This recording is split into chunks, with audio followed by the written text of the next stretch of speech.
Muy buenos días, amados hermanos. Que Dios les bendiga y les siga guardando en este día especial, que además de celebrar al Rey de Reyes, Señor de Señores, a nuestro Padre Celestial, que merece toda la gloria y la honra, también recordamos y celebramos y deseo además un feliz Día del Padre a todos mis hermanos y compañeros de la congregación, así como de todos mis hermanos, compañeros, amigos que nos escuchan a través de este enlace.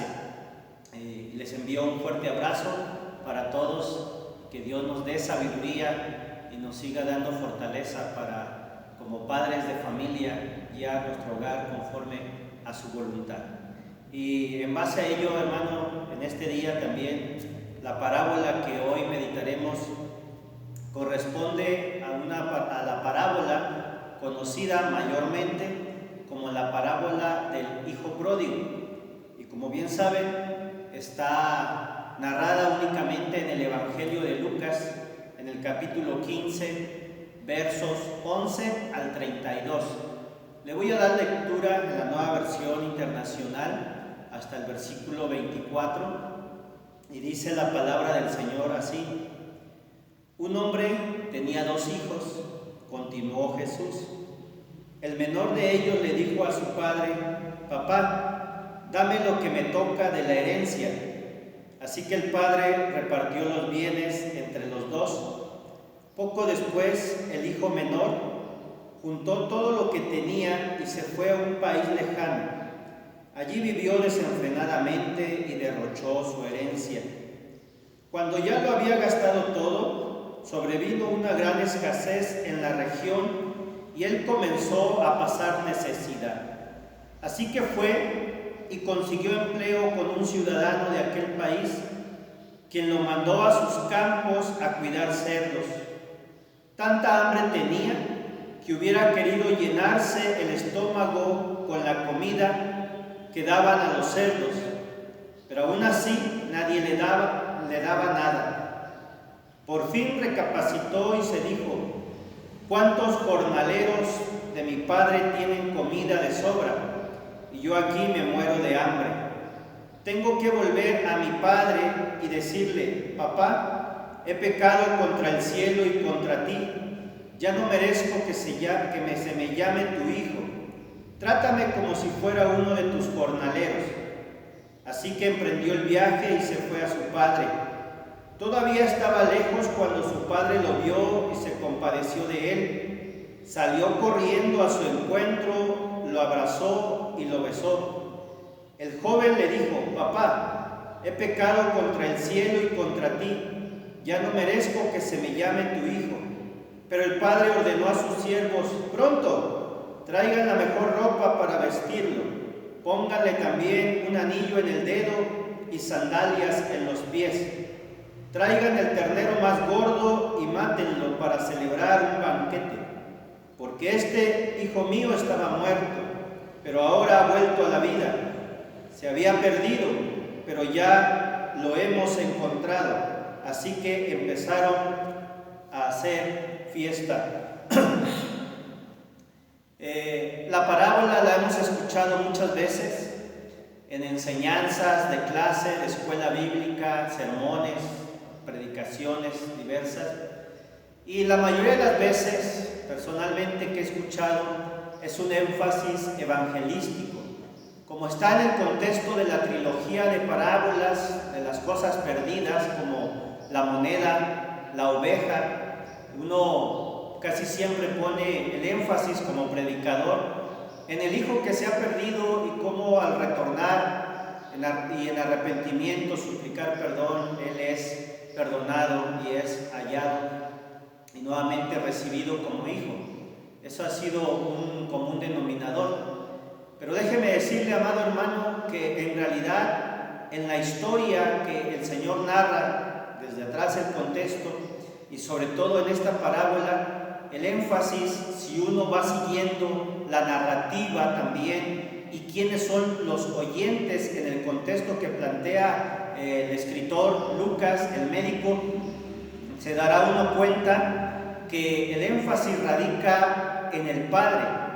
su gran bondad, su perdón y compasión, su amor sobre todas las cosas, el énfasis en el Padre. Y de hecho hay varios escritores, sobre todo los reconocidos teólogos que estudian las parábolas más a fondo. Hay varios de ellos, 3 reconocidos: Joaquín Jeremías, Frigg y otros más también, que nos hablan. Por ejemplo, el escritor inglés Dodd habla mucho sobre las parábolas, y por lo menos ellos y otros más, por supuesto, coinciden en que el énfasis está en la figura del Padre, en la figura paterna. Y entonces plantean algunos que la parábola, en lugar del subtítulo en la Biblia que diga el hijo pródigo, debería decir la parábola del Padre amoroso. Pero también por la forma en que se está describiendo y quiénes son los oyentes, y la parábola es contada a los fariseos o narrada. De hecho, esta es la parábola más larga que Jesús narra, que Jesús cuenta. Recuerden que parábola es un relato corto, pero aquí Jesús hace un relato, y hace un relato más extenso. Por eso se dice que es la parábola más larga que Jesús pudo haber narrado, pudo haber contado. Y le decía que coinciden los escritores para decir que el énfasis está en la parábola del Padre amoroso y el Hijo airado, porque precisamente los oyentes, que eran fariseos, tenían, como bien sabemos en la historia bíblica, pues una animadversión contra Jesús. Seguido era buscado para ser juzgado, para ser criticado, para hallarle con trampas alguna falla y poder acusarlo. Y el énfasis de la parábola está dirigido a ellos. Por eso es que vemos en la otra parte del pasaje del 25 al 32, cuando viene el hijo mayor. Pero permítame hoy solo hablar de la primera parte, es decir, si la parábola el énfasis es el Padre amoroso y el Hijo airado, ¿verdad? Hoy quiero poner el énfasis en esa primera parte, solo en el Padre amoroso, o ese título que podría tener o debería tener la parábola. Dejaremos a un lado ahorita al hijo airado o al fariseo, ¿verdad? Que es la metáfora que se usa para hablar, o la alegoría para hablar del fariseo, en este caso en la parábola. No voy a poner el énfasis tampoco en el hijo que se va y el hijo que regresa y se arrepienta, aunque sin duda la parábola nos da esos elementos para contemplarlo, y por supuesto no los podemos dejar de lado. Pero es precisamente cuando Jesús cuenta la parábola en un contexto histórico o contemporáneo de su tiempo muy conocido, tanto que se habla de que había muchos migrantes en los tiempos de Jesús. Conocemos la palabra diáspora, desde que antaño, ¿verdad? Son llevados cautivos los judíos a Babilonia, pero siempre se habla de la diáspora judía. Inclusive la famosa frase del judío errante también, por encontrarse a todos lados. Entonces, cuando Jesús narra la parábola, seguramente en la mente de los que están escuchando, mayormente los fariseos, entienden que alguien que se va lejos a otro país. Entonces aquí contempla la figura también, en el caso del hijo, de un migrante, de alguien que se va, y que, como sabemos, aún en nuestros días, la figura de un migrante, de alguien que sale de su país y está en estancia en otro, pues viene a nuestra mente incluso nuestros paisanos, nuestros contemporáneos, o gente de Centroamérica, nuestros hermanos centroamericanos que pasan también por nuestro país, y sabemos su contexto, ¿verdad? Hemos estado al tanto del contexto de la migración, y es complicado sentirse en otro país como extranjero, como peregrino, con otro lenguaje, otro idioma, otra bandera, otra cultura. No es nada fácil. Entonces, de alguna manera podemos identificar el contexto en el que Jesús la narra. Pero ojo, cuando precisamente el hijo está lejos, es la figura del Padre en la memoria del hijo lo que hace recapacitar. Y es el Padre que, con todo su amor y compasión, aun cuando indebidamente el hijo pide la herencia, es el Padre quien le da el dinero y lo deja ir, le da libertad, no le coarta, no lo detiene, no lo fuerza a quedarse. Y es el padre quien toma la iniciativa. Y lejos de estar olvidando a su hijo, él está al pendiente de él. Tanto que el pasaje nos dice que aun cuando el hijo estaba lejos, el padre le ve y es él quien sale corriendo. Y dice que lo abraza y le besa. ¿Qué padre hace eso? Podríamos decir, pues sí, hoy cualquier uno de nosotros como padre podemos hacer eso. Padres temerosos de Dios, ¿verdad? Que Dios ha redimido nuestro ser, nuestra alma, ha perdonado nuestros pecados. Seguramente podemos tener ese sentimiento hacia nuestros hijos de amor y de perdón.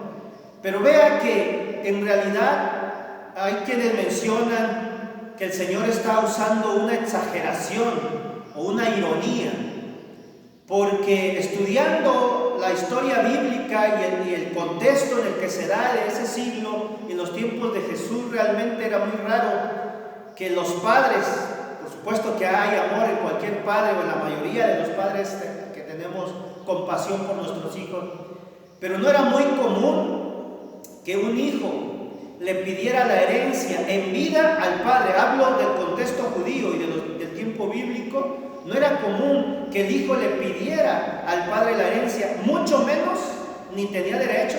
Es más, se estaba arriesgando a un desconocimiento y desherencia y a llamarle la atención o hasta ser corrido, ¿verdad?, de la casa. Si el hijo menor pedía la herencia, eso era una falta grave de protocolo y de costumbre y de cultura. Y vea que aquí quien pide la herencia es el hijo. Y otro punto cultural, no se debía pedir la herencia estando en vida o mientras el padre estaba en vida, sino cuando el padre fallecía. Pero aquí se rompen varias reglas. Quien pide la herencia es el hijo menor y además el padre todavía está vivo. Y luego va lejos, abandonando el hogar cuando tenía una responsabilidad con su padre, en su familia, y tenía que cumplir labores, ¿verdad?, allí. Y además se va lejos, abandonando el hogar. Y entonces había una pauta para el padre. ¿Cuál era? Desconocer a su hijo. Si en algún momento, culturalmente hablando, el hijo quería retornar, simplemente el padre tenía todo el derecho y la obligación de desconocerlo, de decirle no entras. Como decimos algunas frases, ¿no?, que hasta en las películas salen: has muerto para mí, ya no tienes nada que ver. Simplemente quedaba en el mayor desamparo y en la mayor desgracia. Por eso él está preocupado en pensar qué le va a decir al padre. Pero vean entonces la figura y cómo es que lo plantea Jesús. Y esto es lo que mayormente quiero resaltar en este momento. ¿Por qué entonces, si no se daban mucho esas situaciones de los padres y los hijos en la cuestión de herencias, porque Jesús la plantea de esa manera? Porque lo que está diciendo nuestro Maestro, nuestro Rey, nuestro Salvador y Señor es que una característica del reino de los cielos es la sublime gracia del Padre hacia sus hijos, hacia su pueblo, hacia todo aquel que le busca. Esto no se da en lo terrenal, no se da en la cultura. Es muy difícil, sobre todo cuando se tienen arraigadas costumbres y hábitos, ¿verdad?, como en el caso de muchos pueblos de nuestro entorno, hablando del contexto donde estamos, Guanajuato, en muchos ranchos, años atrás, y no sé si todavía, pero hablando de esto, cuando la hija salía embarazada, se le desconocía, ¿verdad?, para tener una idea de cómo es la cultura, de decir, no queremos nada ya con la hija. En este caso era algo así con el hijo, de decir, no quiero nada. Pero Jesús está diciendo que hay un padre que recibe, que hay un padre que abraza, que besa, que hace fiesta por un hijo. Y ese, amados hermanos, solo es nuestro Padre Celestial. Sí, esa figura real, palpable, que Jesús en su encarnación nos viene a presentar. No a un Dios iracundo, castigador, lejano a la realidad humana, como en muchas culturas y también en muchas mitologías y culturas de la antigüedad. El Padre que Jesús nos presenta en su Evangelio, en su mensaje y en esta parábola, es un Padre, es nuestro Padre, es el Padre Celestial, Abba, como Él le llama, cuando va y hace oración, y que constantemente Jesús salía a orar, era siempre Abba su oración, era siempre bendecir, como aquella oración que aunque no se dice, pero que muchos coinciden, escritores hebreos, judíos, cuando Él oró pidiéndole al Padre, y ahí la escritura sí dice, ¿verdad? Bendito sea Señor, cuando está suplicando por la multiplicación, dando gracias y se multiplican los alimentos, y es una oración que todavía el pueblo judío acostumbra a hacer, ¿verdad? Baruch atah Adonai Eloheinu melech haolam. Si bendito eres tú, Señor, nuestro Dios, Rey del universo, que nos das tus mandamientos y las adoraciones que de acuerdo a lo que hay que santificar se hace, es el reconocimiento. Pero precisamente es en la oración del Padre Nuestro donde nos ejemplifica la manera de dirigirnos a Él. Y Él dice: Padre nuestro que estás en los cielos, santificado sea tu nombre. Y la palabra ahí de Abba, de Padre nuestro, es Avinu. Avinu Sheba Shamay. Yitkadesh Elha Tabo Malkuteja. Santificado sea tu nombre, venga tu reino. Esa es la oración que nos enseña. Pero la oración del Padre Nuestro no solo nos enseña cómo orar al Padre Nuestro, sino quién es ese Padre Nuestro. Y la parábola lo resalta. El Padre amoroso que se compadece, que nos besa, que nos abraza, que toma la iniciativa, como dice la palabra. Nosotros amamos a Dios porque Él nos amó primero. Quien toma la iniciativa para perdonar y rescatar a Adán y a Eva una vez que desobedecieron es Él. Él es quien descubre su cuerpo, Él es quien provee, Él es quien da ese mensaje profético de que la simiente de la mujer herirá en la cabeza la simiente de la serpiente. Una vez su amor por toda la humanidad, rescatando siempre.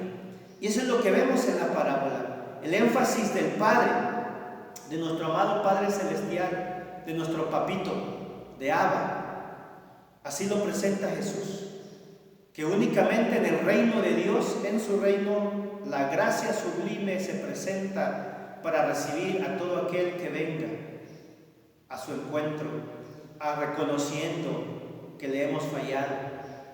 Y es una gran enseñanza para nosotros, amados hermanos, porque es cierto que el énfasis de la parábola está en el mensaje de presentar quién es el Padre, pero también ver reflejado la actitud de los fariseos a través del hijo mayor. Como les dije, que no abundaríamos en el tema del hijo mayor, pero sí presentando la compasión del Padre sublime hacia el Hijo. Ese es el Padre Celestial.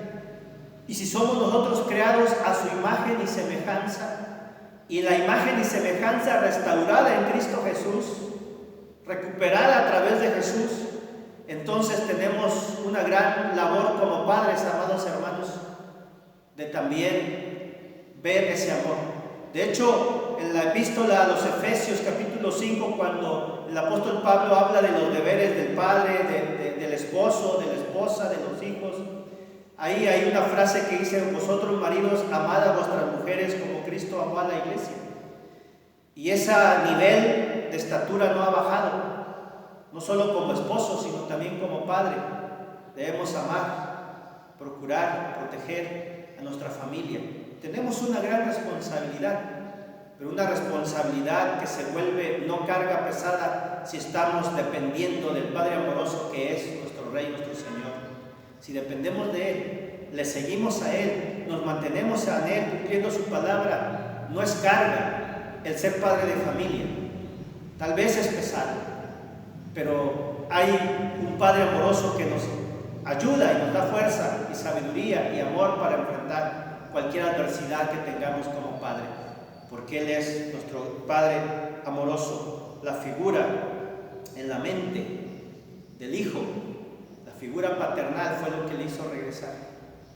Cuando estemos en complicaciones paternales, recuerden que tenemos un Padre que nos entiende, que nos comprende y nos da de su palabra para saber qué hacer y cómo actuar en los momentos más complicados de nuestra vida paternal.